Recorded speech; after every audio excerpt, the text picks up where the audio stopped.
ইউক্রেনের পূর্বাঞ্চলীয় মির্নোহরাদ শহরে বোমায় বিধ্বস্ত হয়ে পড়েছে আবাসিক ভবনগুলো। পোক্রোভস্কের কাছে এই শহর ঘিরে লড়াই কঠিন হয়ে উঠেছে বলে জানিয়েছে ইউক্রেনের পূর্বাঞ্চলীয় সামরিক কমান্ড। তারা বলছে সেনাদের সহায়তায় নতুন লজিস্টিক রুট খোলা হয়েছে। রাশিয়া দাবি করেছে শহরের 30% বেশি এলাকা তাদের দখলে।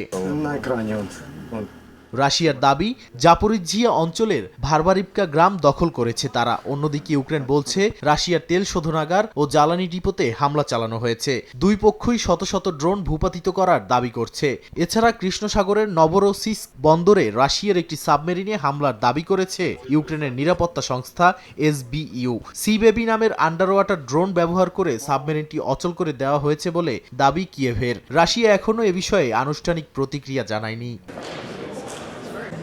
এদিকে জার্মানিতে জেলেনস্কির সঙ্গে ইউরোপীয় নেতাদের বৈঠকে বেলজিয়ামে জব্দ থাকা রাশিয়ার শত শত বিলিয়ন ডলারের সম্পদ ইউক্রেনের সহায়তায় ব্যবহারের বিষয়টি নিয়ে আলোচনা হয়েছে। তবে ইতালি ও বেলজিয়াম সহ কয়েকটি দেশ আইনি ঝুঁকি নিয়ে উদ্বেগ জানিয়েছে। জার্মানির বার্লিনে ইউক্রেনের প্রেসিডেন্ট ভলোদিমির জেলেনস্কির সঙ্গে উচ্চ পর্যায়ের বৈঠকে ছিলেন ইউরোপীয় নেতারা এবং যুক্তরাষ্ট্রের প্রতিনিধিরা। বৈঠকে যুদ্ধবন্ধের সম্ভাব্য রূপরেখা, যুদ্ধবিরতি পর্যবেক্ষণ এবং ভবিষ্যৎ নিরাপত্তার ব্যবস্থার বিষয়টি গুরুত্ব পায়। এ নিয়ে ইউক্রেনের প্রেসিডেন্ট ভলোদিমির জেলেনস্কি বলেছেন, আলোচনা সহজ না হলেও ফলপ্রসূ হয়েছে। যদিও নিরাপত্তা নিশ্চয়তা ছাড়া ইউক্রেনকে ভূখণ্ড ছাড় দিতে চাপ দেওয়া যাবে না বলে একমত হয়েছেন ইউরোপীয় নেতারা। নাদিম মারজান, সময় সংবাদ।